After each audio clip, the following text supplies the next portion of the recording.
Well, I think there is a new openness to night trains, a new keenness, and that has come through the Green Deal. And the recognition that night trains can help achieve Green Deal targets. They are in line with those. And I think we do agree as an association with the EU Commission on this. I mean, we do believe in efficient and climate-friendly rail transport that competes effectively as an alternative to flights or road. That is not just during the day, but also during the night. So night trains, we hope, will grow. The market share of night trains will grow in the future. Since 2012, we also run cross-border trains between Sweden and Germany, between Malmö and Berlin. And that's been a quite challenging services, but we have been really focused how to find a good solution which is really demanded by our customers and so on.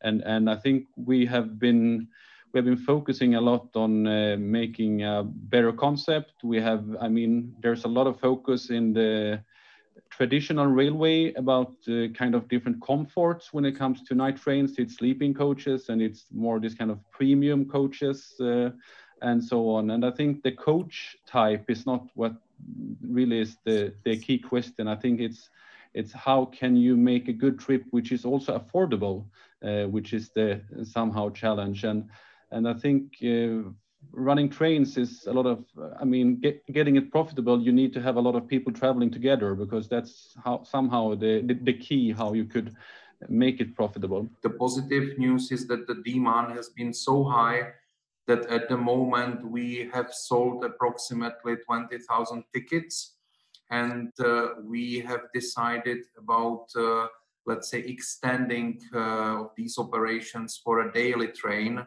running every day between Prague, Bratislava, connecting with Ljubljana in Slovenia, and Rijeka in Croatia every day. Yeah? So what was in the beginning a kind of crazy adventure idea to use the situation after COVID and all that limited options for holidays, now it shows that it can be a product that has been responded by a huge or massive customer demand, and now we will become most probably the biggest operator between the Czech Republic, Slovenia and Croatia, operating these trains every day and adding also buses operating between Prague and Split also once a week. Well, certainly I would take a long, close look at examples like Snälltåget and RegioJet and listen to how they've done it. Sometimes at relatively short notice,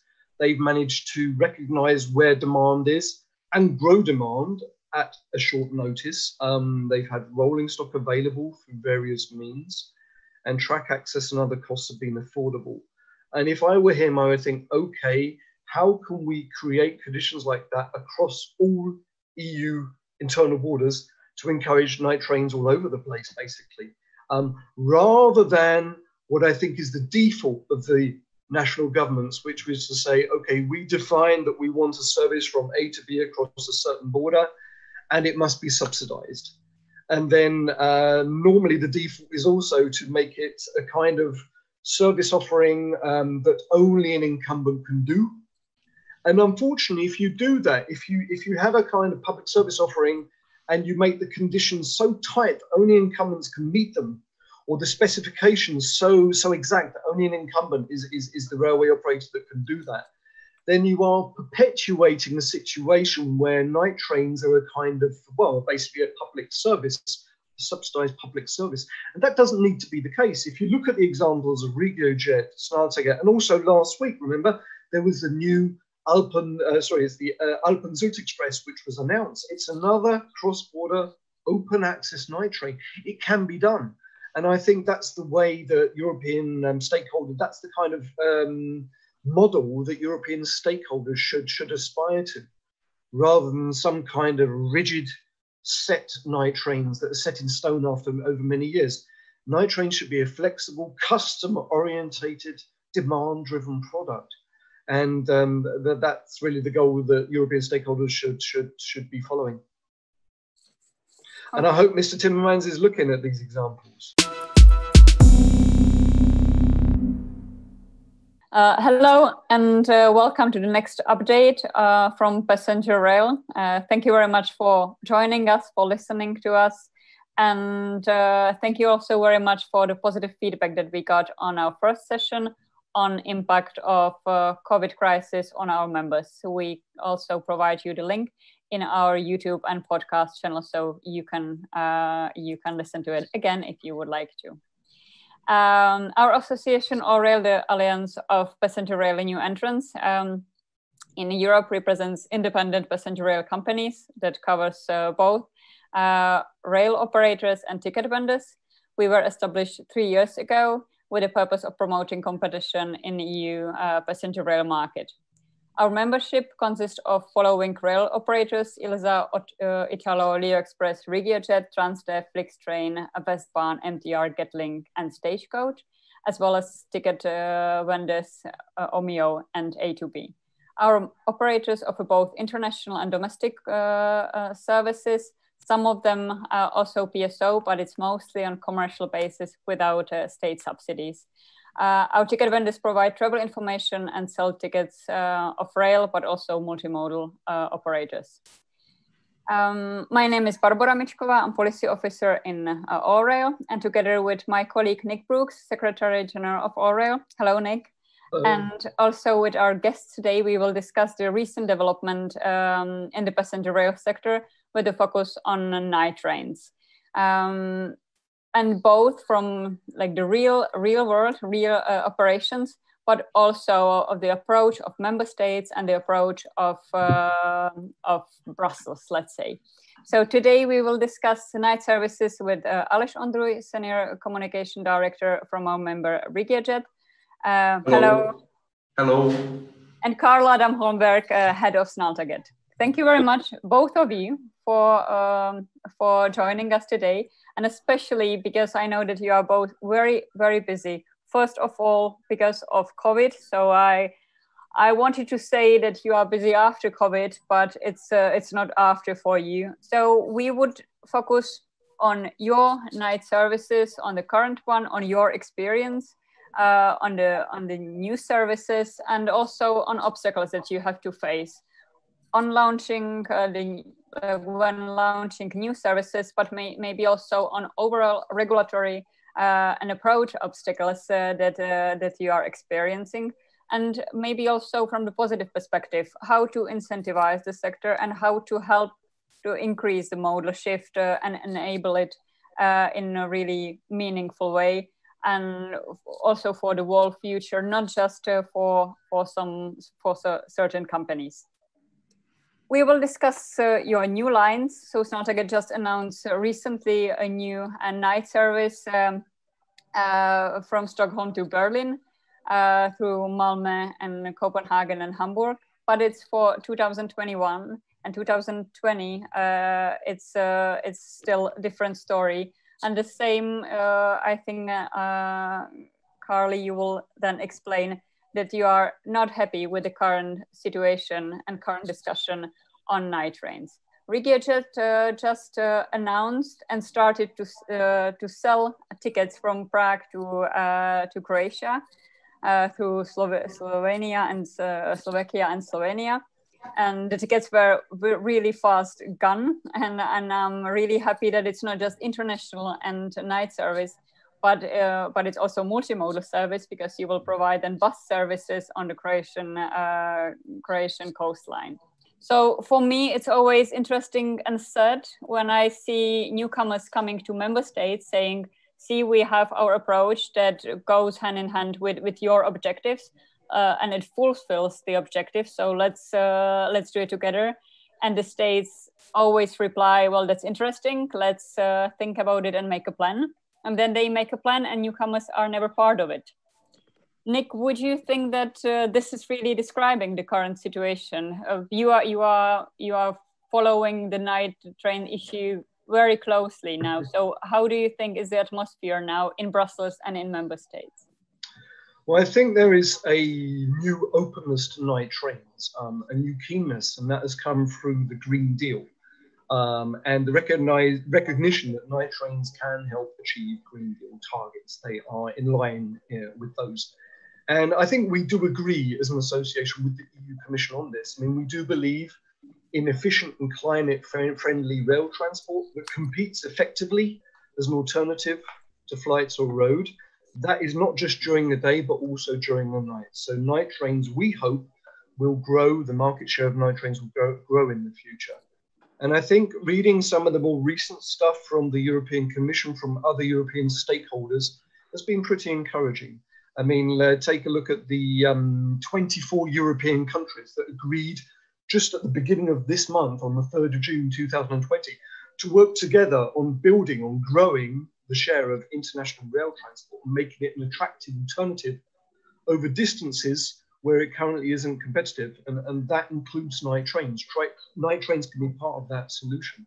I mean, transport ministers from across Europe have said they want to build an agenda for international passenger rail transport using the existing EU tools and fold these into the EU Green Deal in a comprehensive way. So, I mean, based on that, we hope that there will be the right conditions for many new operators to start night train services, such as those that are part of our organization. And I think that if the EU really wants to encourage these new night train services, if they are really serious about it over the next couple of years, over the next 4 years of this European Commission and this European Parliament, then the first thing it really needs to do, the first thing the European level really needs to do, is to reduce the overall cost base of night trains, of nighttime passenger rail in a non-discriminatory manner, to improve the overall competitiveness of rail compared to other transport modes during the night. And I mean, the ultimate goal really should be more cross-border night trains in Europe that are commercially viable, not subsidized, but commercially viable. And we see from our members that this does work, this model can work. I mean, look at Snälltåget, look at RegioJet, and a few others in Europe, they're already there. So ultimately, to reduce the dependence on taxpayers, but also to grow night train traffic, the solution has to be commercially viable operators, and achieving the right conditions that commercially viable operators can not just break even, but succeed going into the future. I would like to start with older operations. And Snälltåget has been active on the track since 2007. So I was really thinking if we still should consider you as a newcomer, because you are quite old compared to our other members. Yeah, thank you, Barbara. Yeah, you might be right that we might not be the newcomer anymore, because we've been operating now for 13 years. But nevertheless, we actually started our service in 2007 with night trains to the Swedish ski resort in the middle of Sweden. So we've been actually running night trains ever since then. And since 2012, we also run cross-border trains between Sweden and Germany, between Malmö and Berlin. And that's been a quite challenging services, but we have been really focused how to find a good solution which is really demanded by our customers and so on. And I think we have been focusing a lot on making a better concept. There's a lot of focus in the traditional railway about kind of different comforts when it comes to night trains. It's sleeping coaches, and it's more this kind of premium coaches and so on. And I think the coach type is not what really is the key question. I think it's how can you make a good trip which is also affordable, which is the somehow challenge. And I think running trains is a lot of, getting it profitable, you need to have a lot of people traveling together, because that's how somehow the key how you could make it profitable. But nevertheless, we've been trying different kind of things with our services, and actually in 2018 we could see really a shift when the demand really was there. And last year in 2019 it was very, very good. We had nearly sold out trains all the time. So what we did last year was that we decided to buy some international coaches, because in Sweden we have a different kind of coach type, which is not possible to operate in other countries and so on. So we actually bought some continental coaches, and we had some great plans for 2010. But then something happens, as we all know, with the COVID situation, and we were still hoping until just some weeks ago that we were maybe able to make some operation during this year. But some weeks ago, the ferry company operating the ferry between Sweden and Germany decided to cease their ferry connection between Sweden and Germany, and that was the solution we had in place by then. But we've been working pretty much day and night to try to find another solution, because there's a fixed link which don't really need a ferry connection, and that's going via the bridge via Denmark to Germany. But it's quite challenging to cross the border between Sweden and Germany, because the signaling system, which is different between Sweden and Denmark, and the signaling system shifts on the bridge, so that's quite challenging. But nevertheless, we have been focusing on different kind of solution, and most likely the only solution in place right now is to use old freight locomotives, which has been equipped with both the old Swedish and the old Danish safety system. So it's possible, but it's not 100% simple, and it doesn't really make sense somehow to use a very old locomotive, because we are operating, I think RegioJet is operating the same kind of locomotives from Siemens Vectron locomotives, which are brand new, and they are capable of running in 200 kilometers per hour and so on. But right now there is no solution in place to cross this bridge. But nevertheless, I think you must be having a positive mind. So what we consider right now is that we won't be able to operate any trains during this summer because of the pandemic. But we definitely hope that we will be able to operate some trains between Sweden and Germany during the fall this year. But definitely we will operate a lot of trains next year. And our plans, as you mentioned before, Barbara, is that we are planning to operate night trains from Stockholm via Malmö to Copenhagen, and then further to Hamburg, and then to Berlin. And we look really forward launching this kind of services.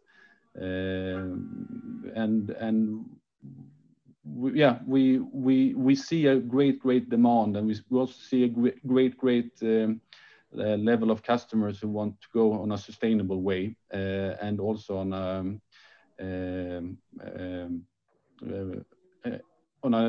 a price level which is affordable and comparable with other means of travel. So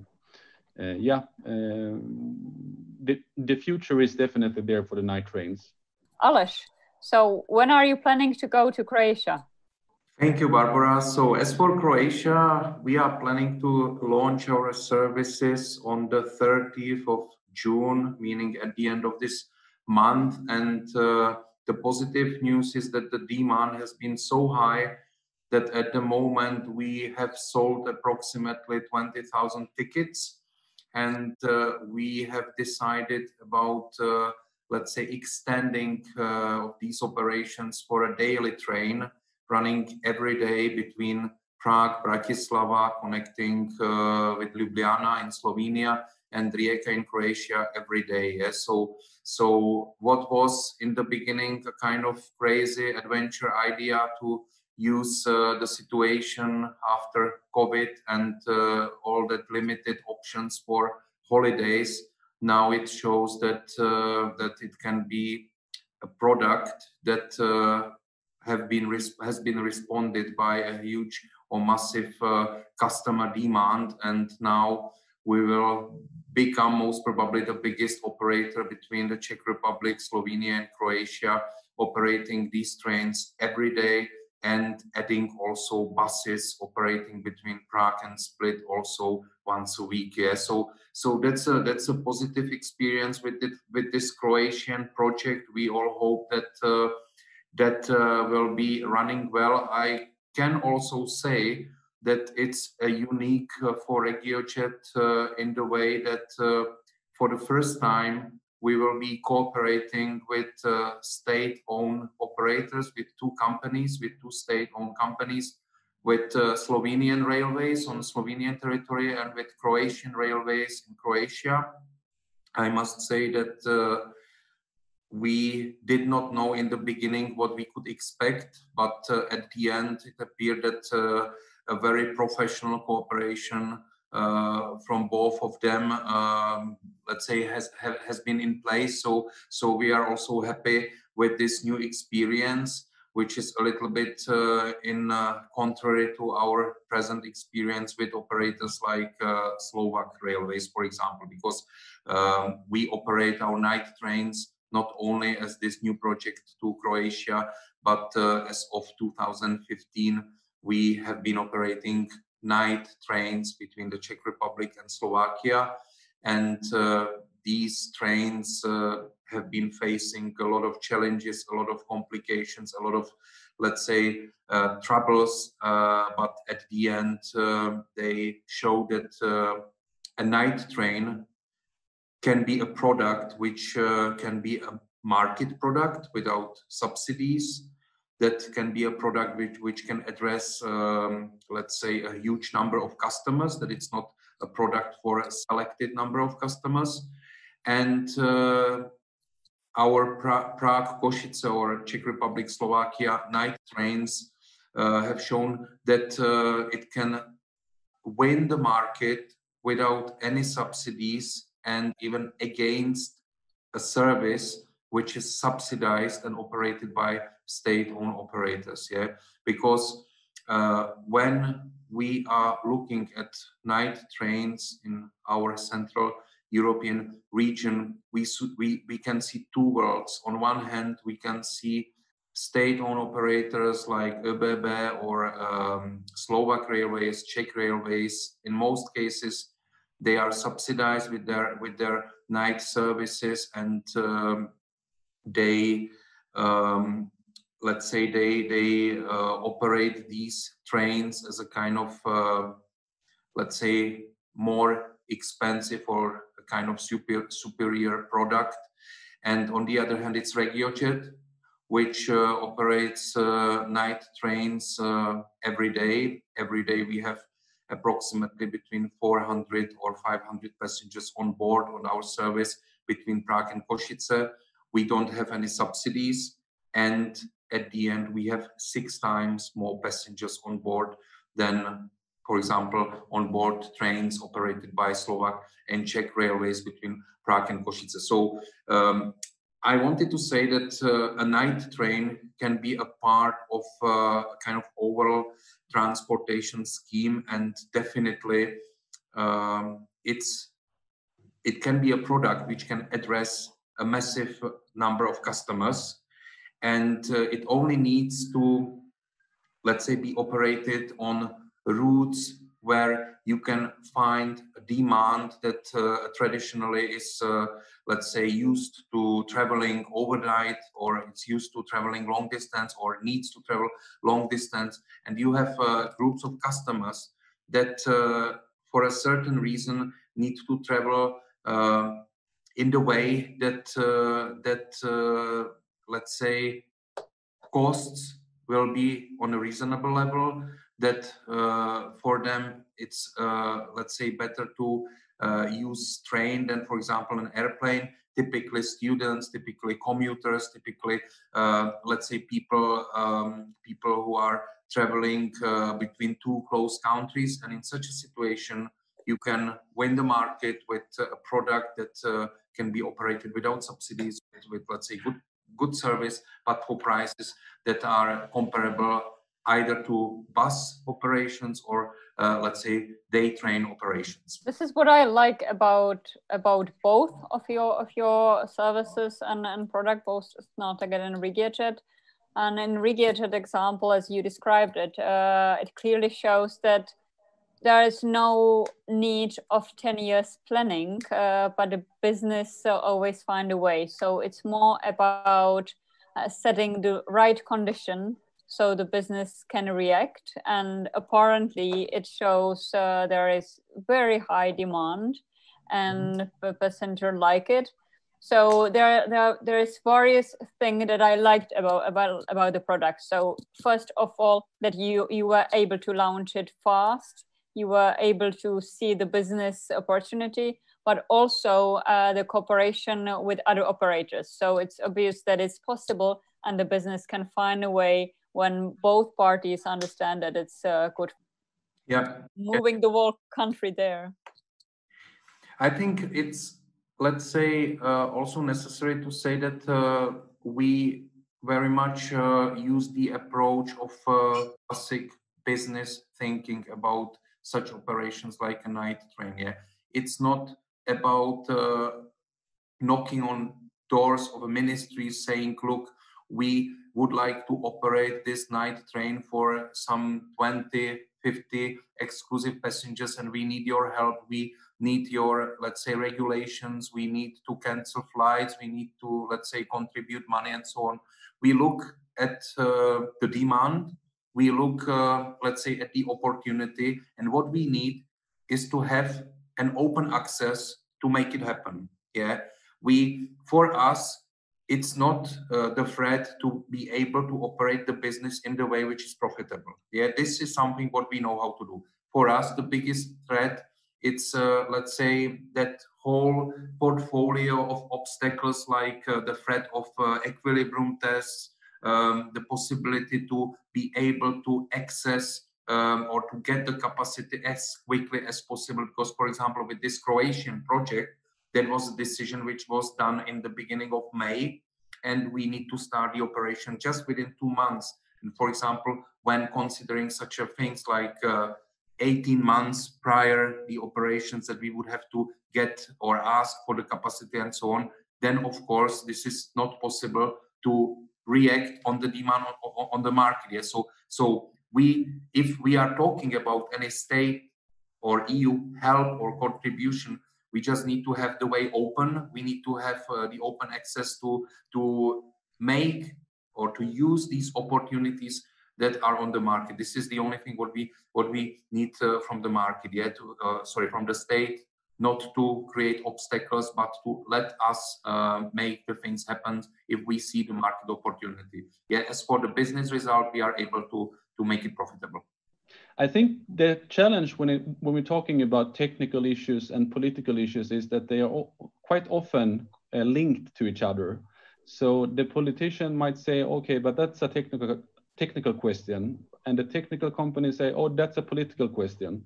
And I think that no one really takes responsibility for this kind of obstacles. I think that's somehow the biggest challenge, and I think the signaling system is definitely one of them, because I mean, it doesn't make sense that we have put a lot of money into building a bridge between Sweden and Denmark, and it's nearly impossible to use it with new rolling stock.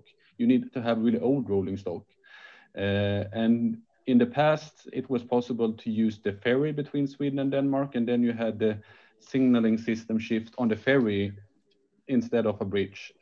And that's really something that I don't really consider to be a good condition for having more trains. And it's not just night trains, it's day trains and it's freight trains and everything. So we need to consider the European railway as one market and not the Swedish railway, the Danish railway, and so on. That's a big question. What is the internal market in terms of rail? Shouldn't it be the whole of single European rail area? Should it really be the national islands? You said previously that night trains are part of your DNA.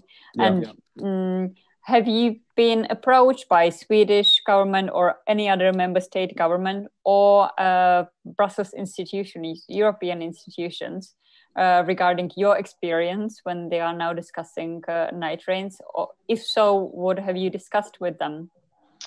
I mean, there's been some reports and so on conducted by the Commission and so on. We haven't been a part of that work in the past. I think that's really a challenge because, for instance, I don't think there is any state incumbent telling their government that it's possible to run night trains on a commercial basis. Mm-hmm. And I think both us and also RegioJet is a proof that they are wrong. Mm-hmm. It's definitely possible to run night trains on a commercial basis.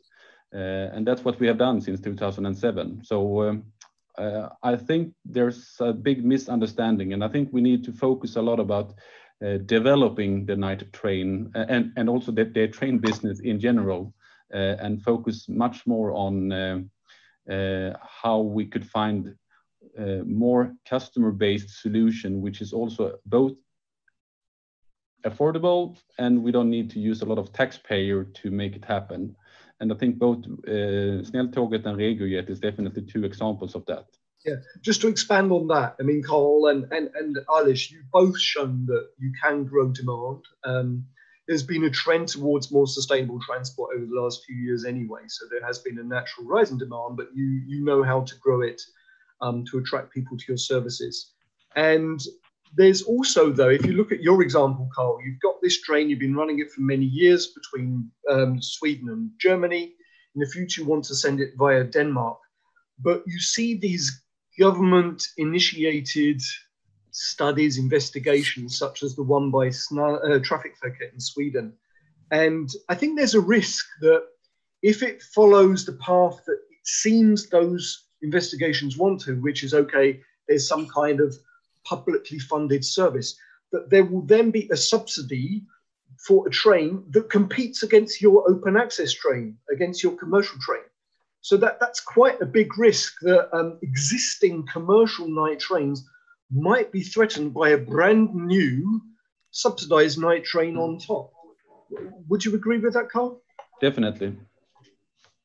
No, definitely. And I think that's what we see as well. I mean, we had a situation in Sweden for quite a long time where the Swedish government subsidized a night train to the Swedish ski resorts, for instance, and they have put this kind of demands, making that there is only one possible bidder, and that's the incumbent in Sweden. So I think that's what worries us, that's the situation which could happen with this report conducted by the Swedish Trafikverket regarding the night train to Europe question as well. So definitely. I think, if I may add, that this is exactly the equilibrium test in the opposite way, because if we look in the situation where you have a subsidized service and if a newcomer is coming with a commercial train, then the state authority judges if, let's say, the newcomer is not taking passengers from the subsidized train. Yeah? If you have a situation that you have a commercial service on the market for many years and now someone decides that will come with a subsidized train, this is exactly the same situation, but in the opposite way. It's the threatening already existing business. The only difference is that the business is not subsidized by the state, but it's done on a commercial risk. But there should be a role of EU, and there should be a role of that national body, the regulator, who should be saying, no, there is a commercial service, and if there is a new subsidized one, this is a threat for already existing business. Yeah, because to threat such a business in the way that I put a subsidized train on the market against commercially operating business, it should be illegal, because it's threatening and damaging business that is existing on the market for many years. So I would see a strong and important role of EU and regulating bodies in that case as well. According to EU legislation and our understanding of that legislation, it should be, if there is a possibility that some service would be operated, let's say, on a commercial basis, in such a case, there is no need for subsidies, because it's not advantageous for taxpayers. Yeah. And it's not good for the market, and it's not good for the quality of service. And generally, if there is a chance to have something on a commercial basis, there is no need for subsidized train. And I think one final point I would like to make, if I can, the DSB report, Danish State Railways, has issued a report, I think, last month. And it indicated in that report that it would be open to doing night trains, but would have to work with another company, because I don't think it has rolling stock of its own. That's appropriate. And now this is a country that your commercial night train will be going through next year. Yeah. However, the DSB report, if you look at the other company that they've named, it is kind of naturally, it's Austrian Federal Railways, ÖBB, and which is also subsidized by the Austrian government. So the DSB wants subsidy from its government, ÖBB wants subsidy from its government, or already receives that subsidy. And unfortunately, we risk a kind of pan-European night train network of incumbents together in a kind of cartel, essentially. What would that leave? That would leave commercial night train operators on the fringes. And even if a new one came along, it probably couldn't enter the market because of the economic equilibrium test. And if you just have this cartel of incumbents, this alliance of incumbents offering night trains, what kind of static, inflexible product would it be? It wouldn't really need to innovate because it wouldn't have any competition. It knows that if it doesn't earn a profit, it will just get the subsidy anyway. So probably over time, that would push passengers away from trains to other less sustainable modes of transport. So I think at this point in time, we're at a very critical juncture in the future of night trains of Europe. Yeah, no, definitely. And I think you have a good point, Monique. And I think once again, I mean, what they try to achieve, I would somehow consider to say that we have been there already. We have tested that concept in the past, but that wasn't really successful. So why should we go there again? So I definitely think we need to put a lot of new thinking into this field to be able to succeed. And I think definitely both Snälltåget, RegioJet, but also maybe the federal way from Vienna could be successful, but it should be on fair competitive rules, I would say. Thank you very much. I would like to first of all wish you good luck with the new services, and I will hope that we can in future talk about further expansions, further services, and hopefully of how your experience became a role model for Europe, so, and for European railway. We also discussed many topics that we would like to talk about in more detail, about signaling system, about economic equilibrium test, as it is all part of the single European rail area, but also about obstacles of getting to single European rail area in the future. Thank you very much. Thank you very much for listening to us, and we would be happy to get your comments when you are watching us on YouTube or listening to our podcast.